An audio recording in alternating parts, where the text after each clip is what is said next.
an article in the paper about a recent study, it just came out yesterday, about traumatic brain injury.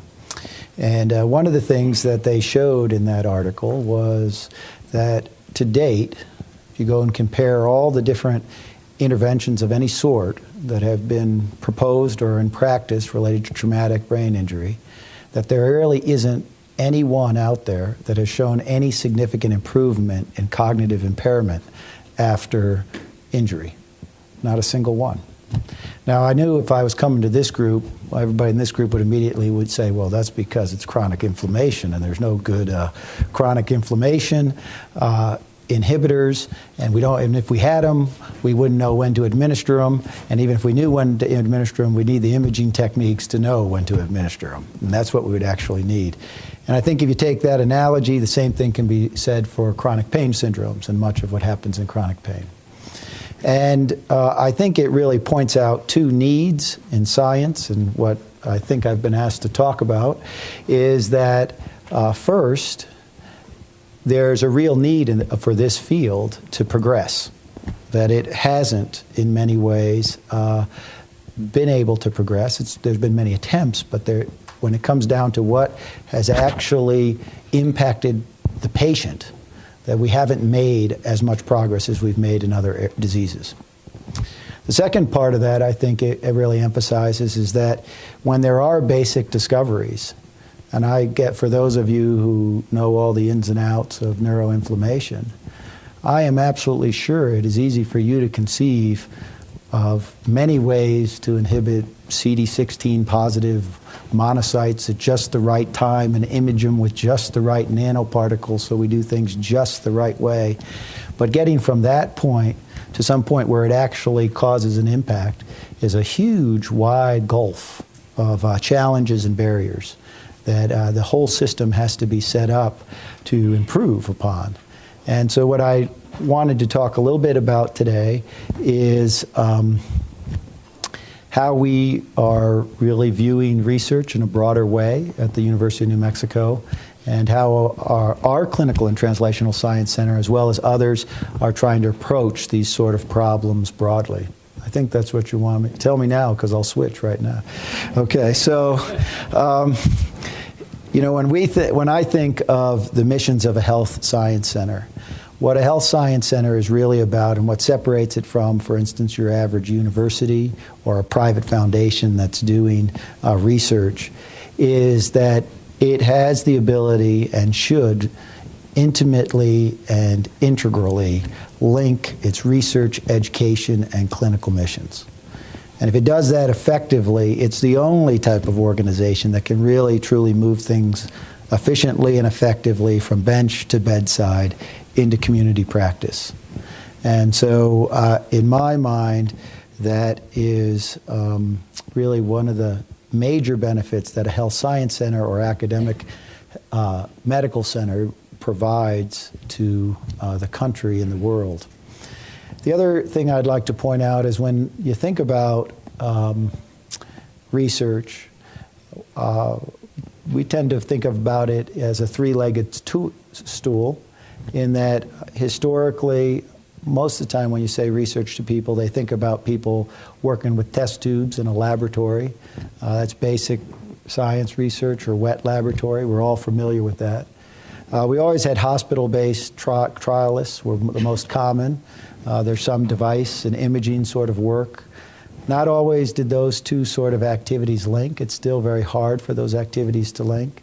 And then finally, when you have something that works in an academic health science center, that doesn't necessarily, that's under a very controlled environment that, although it doesn't seem like it, it's actually resource rich relative to what the average person, particularly say out in rural New Mexico, has to deal with in terms of getting its care and delivering whatever that technology or whatever that state-of-the-art care is. And how to make whatever works in one setting also work in another setting requires a whole set of activities. And we've really taken the approach that in all cases, research is important, and you need to make sure that you try to connect the dots as best you can and provide mechanisms for people to do that. And so what I'm going to really show you is the different ways we've tried to build infrastructure to connect the dots and some of the outcomes we've had as a result of that. And I'll try to add a story or example along the way. The other thing that I think is often hard to measure or communicate the value of research to society is the time frame. One of the hardest things, especially with basic science research, is that what you're talking about today is about something that might help your kids. It's probably not going to help you. And so that's a very different time frame than a lot of the immediate results that people are looking for instance, in clinical trials and those sort of things. Community-based research, I find, is very fascinating in its time frame in that most of the challenges are logistical.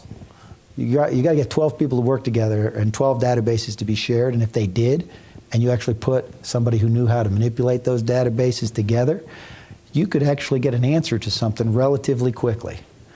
So whether that's 3 months or 12 years has to do simply about when those people come together to get whatever they need done. And there's ways to try to incent that. And so that is also a consideration. This is just to show you that I think the approaches we're taking has allowed us to continue to grow in our research mission here at the Health Science Center. We've grown considerably. We continue to grow, and that's in the face of declining NIH funds. I think that there's a couple of things we've done to really promote that, and I just wanted to share that with you. The first was a few years ago, we developed a concept called signature programs. These were disease-focused programs. All of them represent bench to bedside to community activities. And all of them have people in them that are from a variety of the colleges, schools, and different departments in the medical school.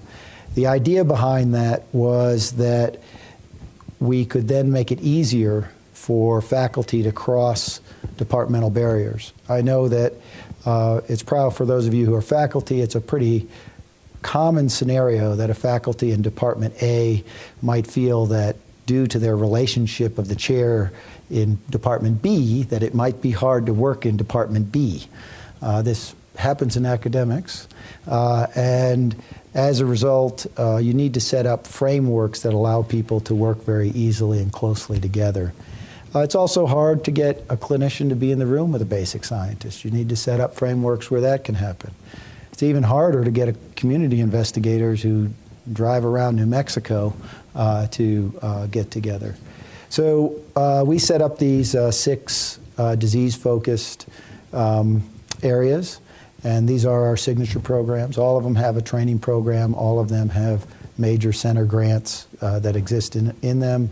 All of them have strategic plans. We give them a little bit of pilot money. We do a variety of things with them, and I think this has been very helpful. When we got our Clinical and Translational Science Award, we always viewed that that was really supporting the effort of every signature program in their bench to bedside to community effort, and we tried to set up our infrastructure to do that. So how are we doing? Well, this is green. You know, I don't put these together. My assistant helps me with the color. And I always say never use green or red because 10% of the men can't see it. And I happen to be one of those.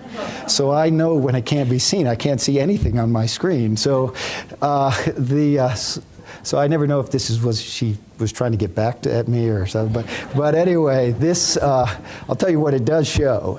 This shows that if you measure the number of programmatic grants and the amount of money we get from programmatic grants, since we initiated the signature program process, that each year we're getting more programmatic grants that are all multidisciplinary, multiple investigator, multi sort of things. And so I think that that is something that's been very beneficial for us. So for those of you who know about the Clinical and Translational Science Awards throughout the country, this might be a little bit of a repeat for you. For those of you who don't, I'll introduce the topic to you. So the Clinical and Translational Science Award was a very prominent award that was established by NIH about 5 years ago.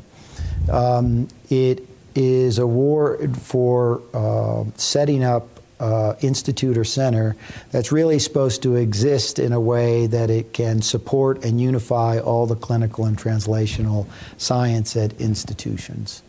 And we were very fortunate to be one of 60 schools that were awarded this. The program's been capped, and there's 60 schools, and these are the 60 schools. We're the red dot. You'll notice there's a little bit of a gulf in this area of the country. How many of you are from this area of the country? Okay, I'll come back at the end and talk about that as an issue, I think, in general.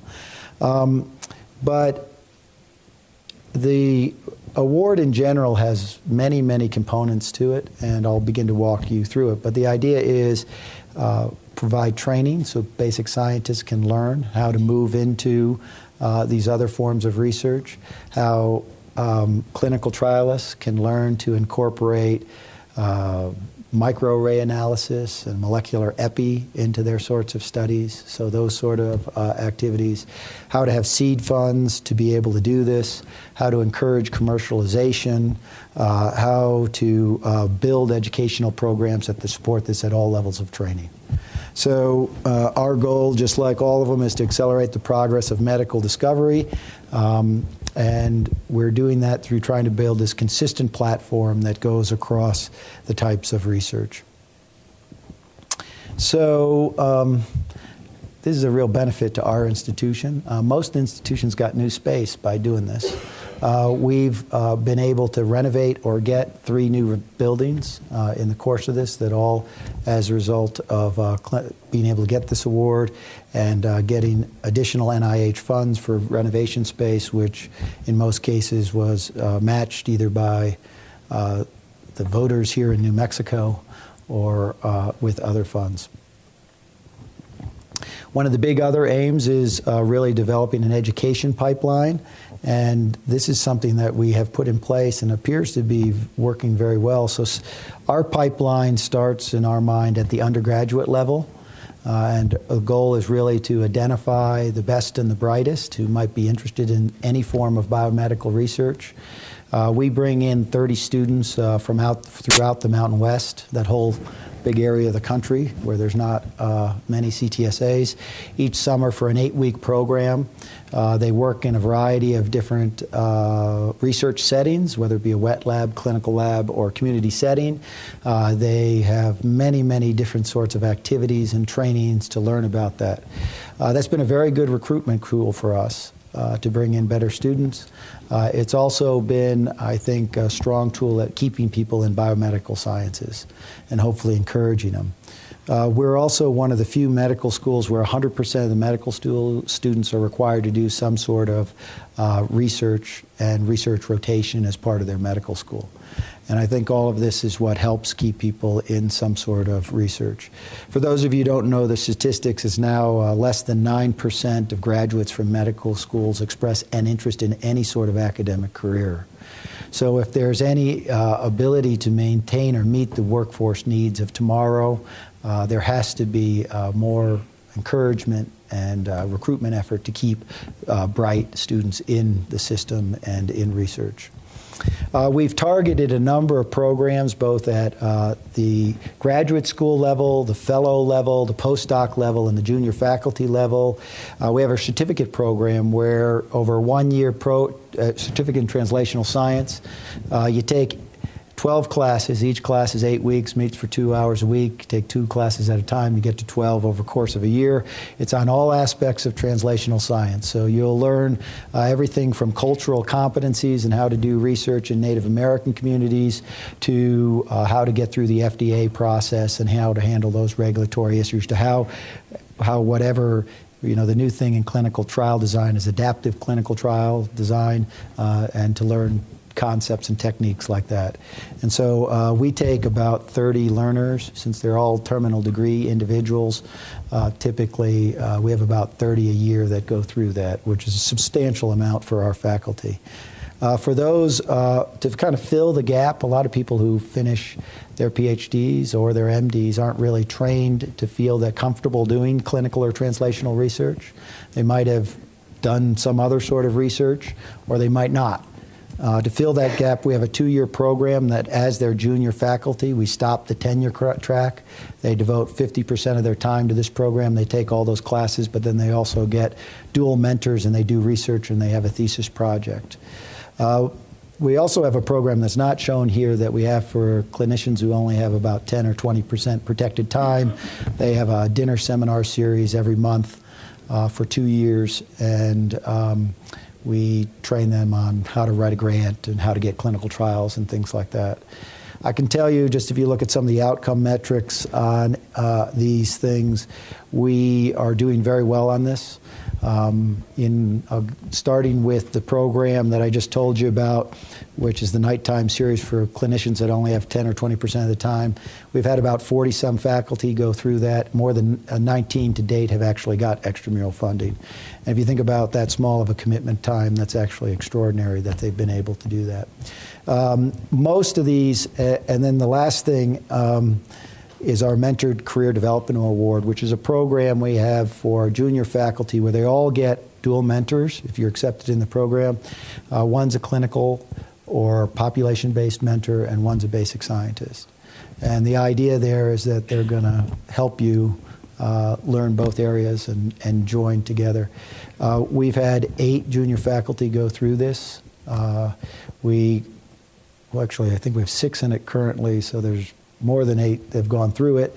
But if you take anybody who's been in it over 2 years, everybody's obtained extramural funding. So we think that that's an incredibly important, and it shows in my mind one of the areas where there's really low-hanging fruit when you go to NIH and other funding sources is to be able to do partner up with somebody who comes from another area. You know, if you're a basic scientist, partner up with a clinical scientist or vice versa, and you will find that your proposals are much more robust.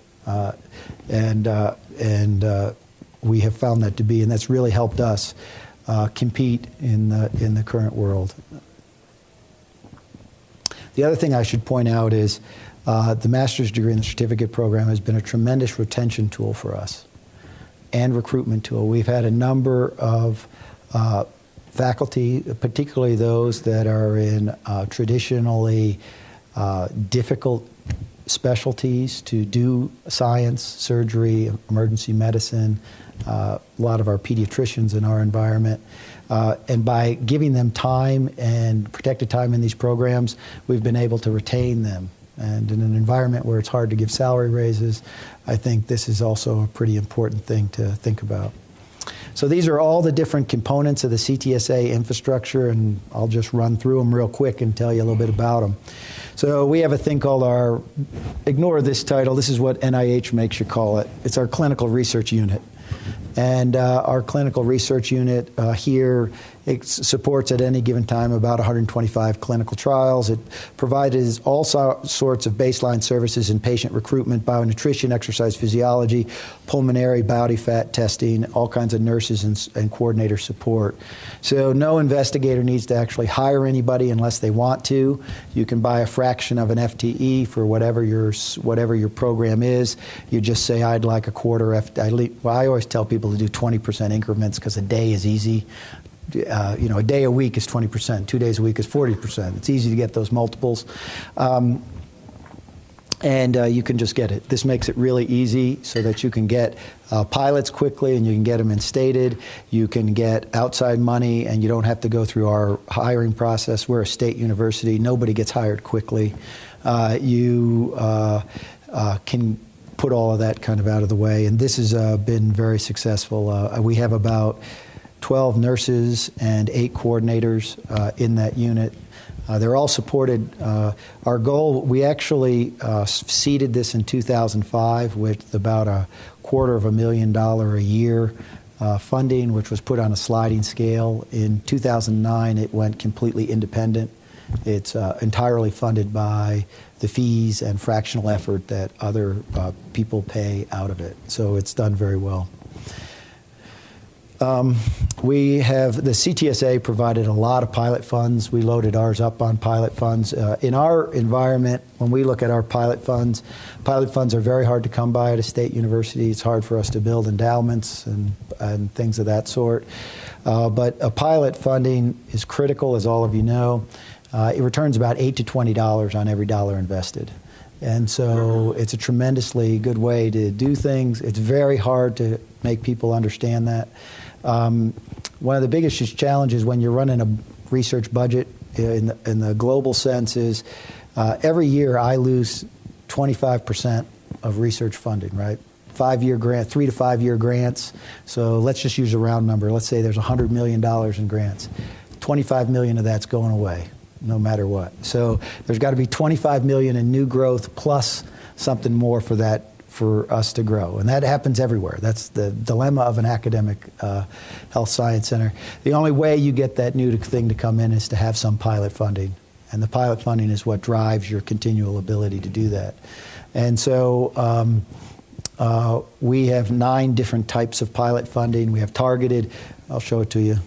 And in the last year, for instance, we've awarded over 80 pilots, if you just wanted to know the vial. These are the type of pilots we have. We have your standard pilot, which is for some preliminary data, incremental science, you then apply after that.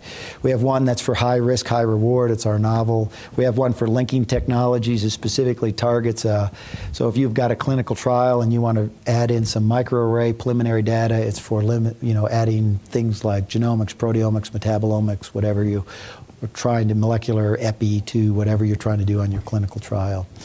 We have a community engagement one, which is community-based research, and we have a fellowship program actually which targets MDs at their last year in training as fellows to actually have a year of research to also to encourage them to stay in academics and to build research into their career.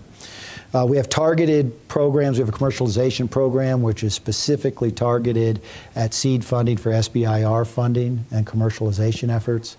We set up a kind of an interesting program with our angel investors here in town. Not unlike many universities. How many of you are at a university? Okay. How many people really think your tech transfer group is like right there for you? Yeah, okay. So, so you got to kind of work with them and help them out. And one of the things we did here is we set up a program with our angel investors where we actually asked for concept papers from our faculty, not the patents you have, not what you're doing, but your best concept. And your best concept, investors don't want to actually know about the science. This is a hard thing to communicate. I know the science is great, but the investors will just trust you on that. You don't have to convince them, and telling them more about the science probably will only scare them away. What they really need to know is what is the medical need, what is the size of the market, and do you have a financing plan? That's it. That's what they want to know. And so if you can convince even your wet lab scientist to say it's worth your time because it's only 1 page. And we do this every year. We get about 31 pagers that throw in. The angels actually form the evaluation people. They bring in half dozen after that for 15-minute presentations on whatever they're interested in. And last year they seeded 2 companies. One as a drug repurposing company, and one was an interesting technology for measuring drug compliance. A little device that if you could coat all the drugs with this particular chemical, you could have people breathe in it and it could tell you if they were compliant with their drug taking. You could imagine in things like multi-drug resistant TB where nobody's compliant, that can become a pretty important sort of device.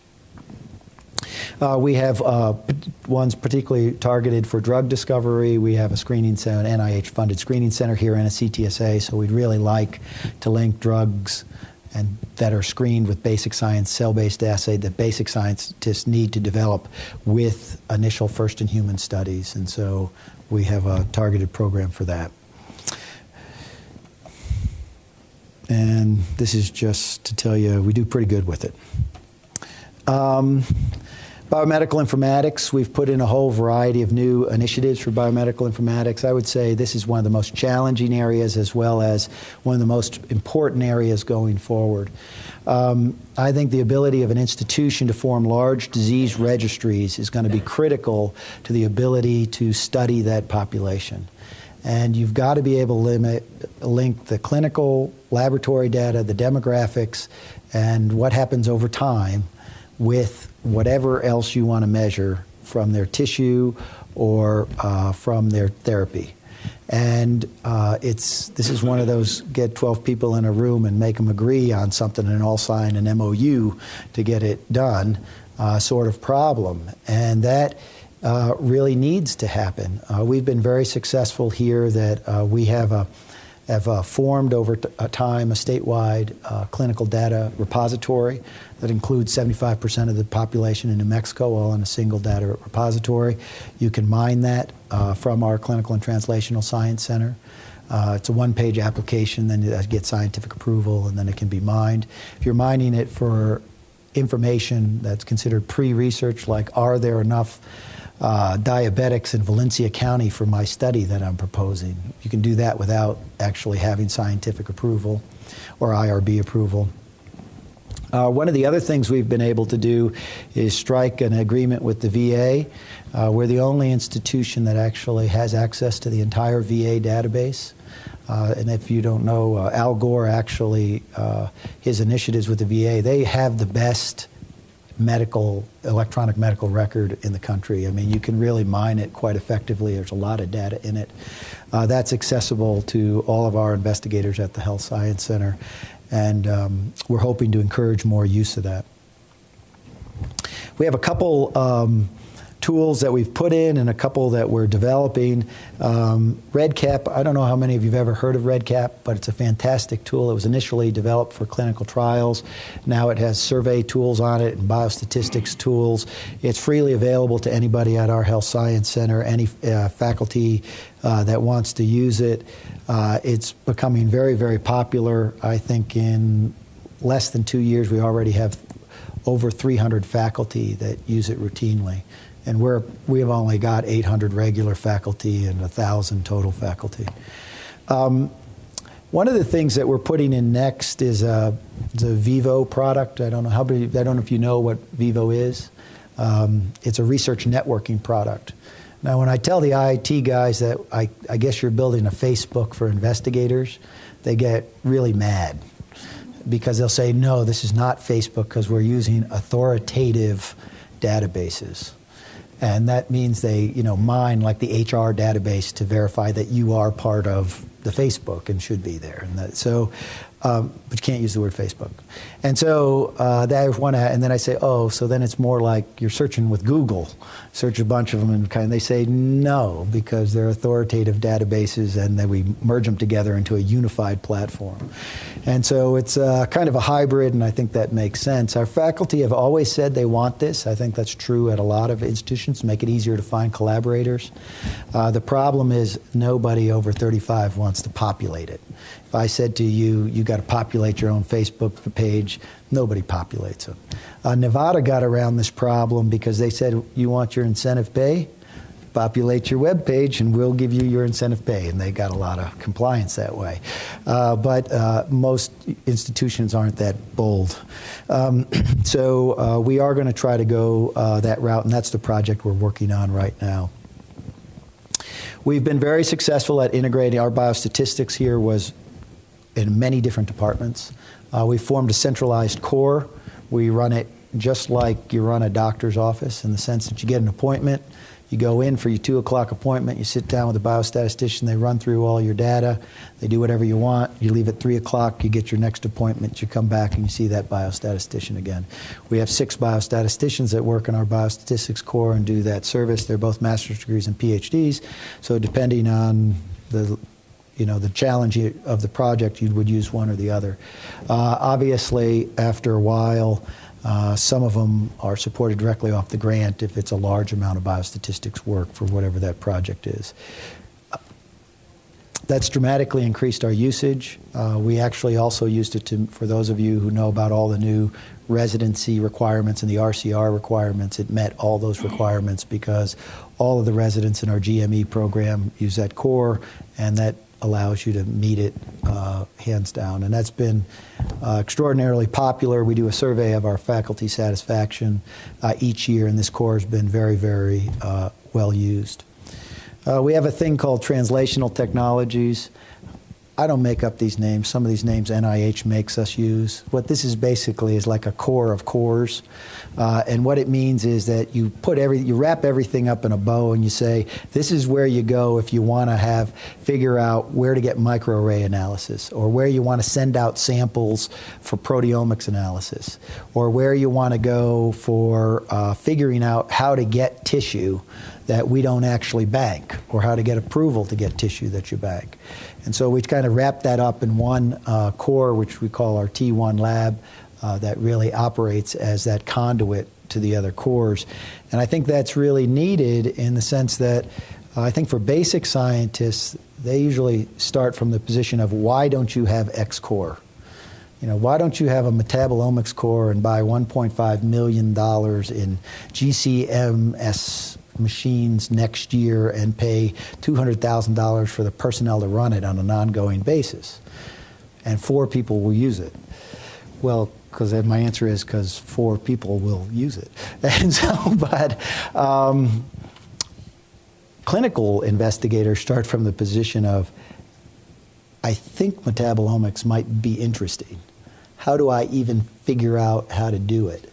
And if I did do it, I don't actually really want to understand it too much. I just want the data, and I want to know if it works with my clinical trial. And so you need a conduit for that sort of interaction, and to both set them up with basic scientists at the institution, or to send things out as you need to send things out. And so that's what this core does. We have a community engagement and research core. This is kind of a challenging core. One of the things, and hard to think about as a core. So one of your challenges when you're doing a community-based work, say you have a school-based intervention study, or you have some clinical intervention that you want to deliver to a community, well, you need to have people help you recruit. You need to have people who might help you transport samples. In New Mexico, that's a couple hundred miles. You need to have somebody who potentially maintains a relationship with the different sites that you're doing that with. And a lot of community work uses qualitative analysis, which is a little bit different than some of the quantitative analysis. You might need help with something like that. So we set up a core of people that are available for those sort of activities. So, and one of the novel things we did about that core is we forced that core to work with our clinical research unit, so that the clinical researchers actually, the people in that core felt they had to report to the clinical researchers. And so I think that helped a lot in terms of trying to move where we're trying to move. This just shows you the different sites that we do research in New Mexico. I think you've heard a little bit about Project ECHO. I think I was asked some questions about it when I came in. And so Project ECHO is a very successful project. We have a very large grant going in January. That's a collaborative between the Clinical and Translational Science Award and Project ECHO for one of these transformative R01 awards, where we're really showing not only can we use Project ECHO to show that you can deliver complex chronic care to rural settings, but that we can actually use it as a platform for all the major categories of translational science, whether it be intervention studies such as drug studies, or school-based community studies, or determining or implementing good clinical practice, and so forth. And so I think that'll be a very powerful practice. We have a PBRN here, which is a practice-based research network, which is called RIOSNet. There's only a few states with that left. We have 126 healthcare providers throughout the state that participate in that. It's really a network of physicians that are willing to participate in research. One of the, in North Carolina, I talked to them quite a bit about that. They have a real challenge holding their practice-based research network together. And the reason why is, first of all, they have 3 competing networks, ECU, Duke, and UNC, all are trying to form one where they're the center and everybody else is the spoke. That doesn't set up a great dynamic. We're the only school of medicine, so that helps. But private practice docs in North Carolina can get their continuing education or interactions with other physicians a lot. In rural North Carolina, I mean, 30 minutes and you can be at any decent-sized clinic and talk to colleagues who understand whatever you're trying to do. if you're working out at one of these places, so if I put New Mexico over the East Coast, this would be Boston, and this would be DC down here. Okay, so that's the extent, and half of it would be over the water, and we'd be out into western Pennsylvania. I mean, it's a big state. And so our providers stay in the network simply because once a month they can get on and talk to people and have continuing ed and talk about whatever disease they're interested in staying. So actually that's a strong incentive for us to be able to do that. How do you develop really novel concepts and new ideas? Well, we've adapted two programs. One we stole and one we made up. So the one we stole was called the Biodesign Program. This was actually a program that was developed at Stanford. We took it because it was the best thing out there that has metrics showing it works. What this is a program where you get 6 people on a team. And it's about 3 engineers and 3 people in healthcare. And they go through a process where they brainstorm and they typically create 200 to 700 ideas about some clinical problem. Now, you think that's impossible, but it's amazing when you get a bunch of engineers to walk into an operating room for the first time. They just start rattling them off. You have to keep them focused on whatever. And then they go through a process to cull down those ideas with the business school and pick the best marketable idea, and then we seed that idea. And then we have a thing called the Method Madness Retreat, and that's basically get everybody in a room and get everybody to work together, and Corey will tell you about something we did in brain and behavioral health in that regard. And then we do more tracking and evaluation than anybody on the planet, I think. But I think that's an important part. The last couple slides I want to also point out is the importance of pilot funding. Obviously, it's important in getting extramural grants. I think two of the things that academic institutions underestimate in the impact of biomedical research is its impact on jobs and its impact on the private sector. So this is just an example of, we get a $1 million award. This is typically how things amplify out. Whatever amount you get in your direct personnel and that's put into pilot money ends up being amplified many, many times by the extramural grants that you come in, and directly supports a lot of jobs in the public sector. And then there's an indirect effect on that there's a lot of jobs in the private sector that are supported. Now, that is, I think, a fairly powerful argument, and ones that people forgot to emphasize. But then the other part of that is, in the last 10 years, we've spun out 34 new private companies. These are the companies that actually made it, that still are in existence here in Albuquerque. And currently, there's 1,272 new sustainable green jobs in Albuquerque as a result of technologies from Univ. Now, we're not a very big school. Whatever I'm telling you, I don't think it would be impossible to set up anywhere. I'm not like a big Ivy League school that I'm telling you is going to take $1 million to do any of those sort of things.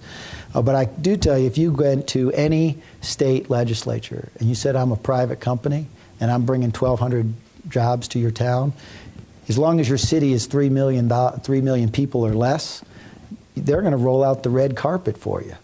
And I think this is something that is really underestimated in terms of what academic health centers do for their surrounding areas. So that big area in the Mountain West that didn't get a CTSA, in fact, a number of them don't have medical schools. We recently formed a collaborative called the Mountain West Research Consortium. This is kind of a neat thing that we've started to see if we can build research capacity in this area of the country. One of the things that a lot of these schools have is they don't have enough faculty to even review grants for junior faculty who are trying to write grants. So we formed a centralized review board so that every cycle they can send it in to the centralized review board, and there's enough faculty to give them feedback on their RR1s. We also have R15s in this area of the country, so they do a lot of that as well. Our undergraduate pipeline program was expanded so that we could take a number of students from here. We've recently put in a $20 million grant that was available from NIH to build clinical and translational research capacity in a network This is a network. And for instance, our biostatistics core will serve as the biostatistics core for the entire region. So we should have that set up next year, and the idea there is that we're going to do it all by computer. It's not Skype. They voted Skype out. It's by Adobe Connect. And I guess that way they can see what the biostatistician is writing while he's talking, and they can do it all that way. So we'll see if we can have that work. So thank you very much for your time, and I hope that was what you wanted to hear.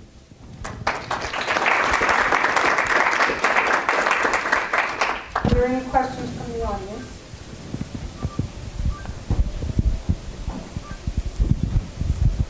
Dr. Larson, you answered one of my questions in your last slide, that whether you were partnering with other institutions that had awards, but it seems like you're reaching out to institutions that don't have a CTSA award.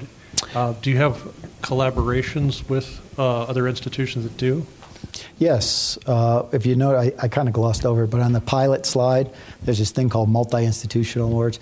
There's actually pilot awards for anybody who wants to work with another CTSA.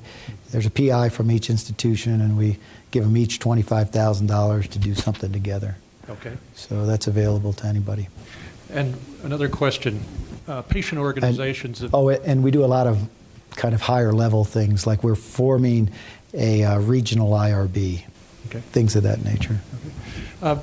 The New England Journal of Medicine this year highlighted the importance of patient organizations in not only just advocacy, but helping bring together the expertise to solve rare disorders. And do you see a role for patient organizations partnering with the CTSAs? Okay, let me answer that on a few levels. Okay. I think some of you might know that there's an effort to form a new institute at NIH called NCATS, the National Center for Accelerating Translational Science. The group that works on rare diseases is supposed to move into that institute as it's formed. That group is going to change its focus, as I understand it, from rare diseases to rare targets. That's a very subtle and important shift. There's about 7,000 diseases, only about 6,900 of them are rare or orphan. The other 100 are common, and the top 10 constitute 90% of what people suffer from. But if you say it's rare or unusual targets, now you can target a common disease and a new target. So I think that shift will likely occur. I think the role of patient advocacy groups, and they're articulated, and their desired goal is policy change. So the role of the CTSA or any research endeavor, in my opinion, is first and foremost to inform that policy change. So you have to do something that helps with helping that policy change. I mean, a very trivial example is to show, if you show how many jobs you produce in the private sector, that's informing a policy change. I mean, the state legislature now has a very different attitude toward your academic silo as a result of that. So, and I think there's many, in chronic pain, you can do this, there's the same sort of opportunity, not only with economic development, but in whatever you do to try to get a policy change, whether it be CMS reimbursement. You have to inform the change in some way, and I think that's an important component of it.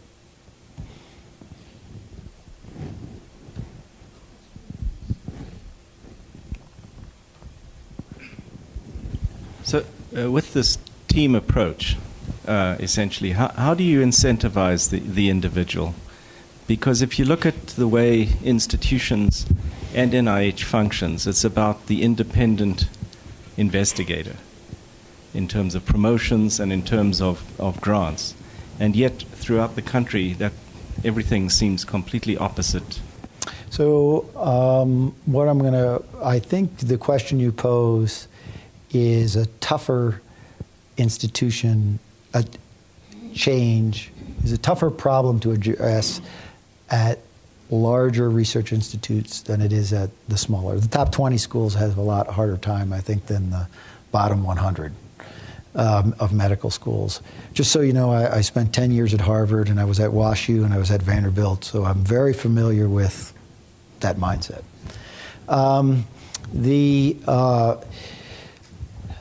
So I would say a couple of things. The R01 is declining, right? There's less R01s every year. The amount the R01 pays is less every year. I think it's a very powerful argument to point out that your research program grows and people are successful because you come together and work. The growth, I mean, if you go back and look at all the numbers I showed you, our R01 pool is declining at the national rate that everybody else's R01 pool is declining. There are 10% less R01s across the country than there are now than there were 3 years ago. Everybody has the same problem. Everybody faces, 7 to 15% funding rate and all those sort of things. Where we've had huge success and very high success is team approaches. It is a lot easier to get and to look novel and interesting with that sort of team approach when you go from bench to bedside or something of that nature. And so I think it greatly strengthens your ability to get awards. We have a disproportionate number of P and U series grants for a smaller institution, and I think that's evidence of that. So I think that becomes a strong argument. Our institution does not require that you have a single investigator-initiated PI grant for tenure. We have tenured people if you're on 3 or 4 grants as a core leader and have X percentage of your salary covered. That still allows you to get promoted. So I think that's an important thing. Thirdly, we will delay the tenure clock. So for people who wish to do things like get more training in the master's degree, we can stop the tenure clock for 2 to 3 years for you so that that can happen. I think, community-based investigators also can have their tenure clock changed. Community investigators do have that problem of the multiple partners, outside entities. How are you going to handle this thing going? And then once you get it going, there's also a lot of things you got to do to get the wheel to crank. And so Duke probably has the most formal policies in that, but we've tried to mimic ours after that allow those individuals to also have a different course. We are strong believers in mentoring, and I think a dual mentoring, I'm a very big believer in dual mentoring over single mentoring. I think the dual mentoring helps a ton. There's mentoring and there's mentoring. And, I had a conversation about a month ago with a senior investigator who said, I mentor this guy. I meet with him every year. And I said, our mentoring is we try to make it more vibrant. When we've made it more vibrant, and in the cases, it's always more effective. We have a group called the Multidisciplinary Advisory Committee, the MAC. So if you're in our junior faculty mentoring program, they actually act like a committee on studies and evaluate your work every 6 months and have a written report back to myself and the chair of the department. So you get an independent review of what the progress is, time commitments, those sort of things. So I think there's a whole variety of things that you can try to do. I also have adopted a mentality of no person left behind on the battlefield. I think universities have traditionally been very Darwinian in their approach.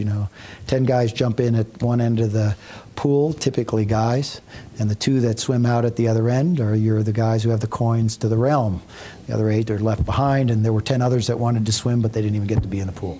And I think particularly with the Affordable Care Act opportunities and with the formation of PCORI, and with taking a view that research is not just basic science and not just a narrow view of clinical science, that you can bring in a lot of new people because those opportunities are very low-hanging fruit. I mean, the PCORI one that just came out a few weeks ago was for doing literature searches. So we have a grant writing course that's every 2 weeks for 4 hours that any faculty can take.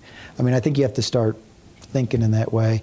And I think it'll be more and more pressure on places. I mean, Ivy Leagues might be able to keep recruiting out of the other places, but the workload demands are going to be so great relative to the people coming into it, where it is now that there's going to be a big shift and big pressure to keep people in the system.